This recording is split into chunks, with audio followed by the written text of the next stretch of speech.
अस्सलामुअलैकुम। आप देख रहे हैं अल्फा एकेडमी। यहाँ हम जिंदगी को कहानी की तरह आहिस्ता आहिस्ता समझते हैं। पिछले एपिसोड में हमने देखा कि जिंदगी ने पहली दफा जमीन पर कदम रखा।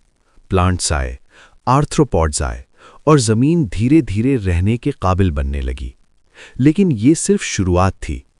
आज हम बात करते हैं उन जानवरों की जो पानी और जमीन दोनों के दरमियान जीने लगे। जरा सोचिए, समंदर और जमीन के बीच एक ऐसी जिंदगी जो दोनों जगहों से फायदा उठाना चाहती हो। यहीं से एम्फिबियंस की कहानी शुरू होती है। एम्फिबियंस का मतलब होता है दो तरह की जिंदगी, एक पानी में और एक जमीन पर। ये पहले वर्टिब्रेट जानवर थे जो पानी से निकलकर जमीन पर चल सकते थे, लेकिन फिर भी इनकी जिंदगी का बहुत हिस्सा पानी पर डिपेंड करता था।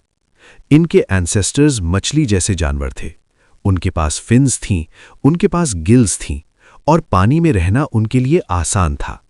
लेकिन शैलो वाटर हमेशा स्टेबल नहीं रहता। कभी पानी कम हो जाता था, कभी ग़िज़ा कम हो जाती थी।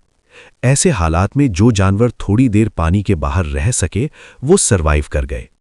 आहिस्ता आहिस्ता कुछ मछली जैसे जानवरों के फिन्स ज्यादा स्ट्रांग होने लगे।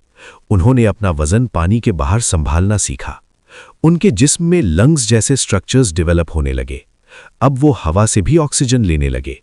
ये जानवर ना पूरी मछली थे, ना पूरी तरह लैंड एनिमल्स। ये एक बीच का मरहला था। इन्हें अर्ली एम्फिबियंस कहा जाता है, जैसे अकैंथोस्टेगा और इक्थियोस्टेगा। ये जानवर ज्यादातर पानी के करीब रहते थे। उनके अंडे भी पानी में होते थे, क्योंकि जमीन पर सर्वाइवल अभी मुश्किल था।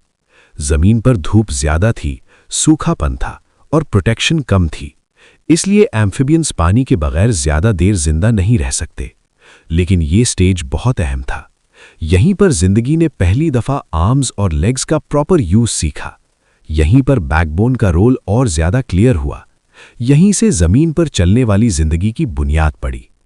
एम्फिबियंस परफेक्ट नहीं थे, लेकिन इनके बगैर आगे का सफर मुमकिन नहीं था।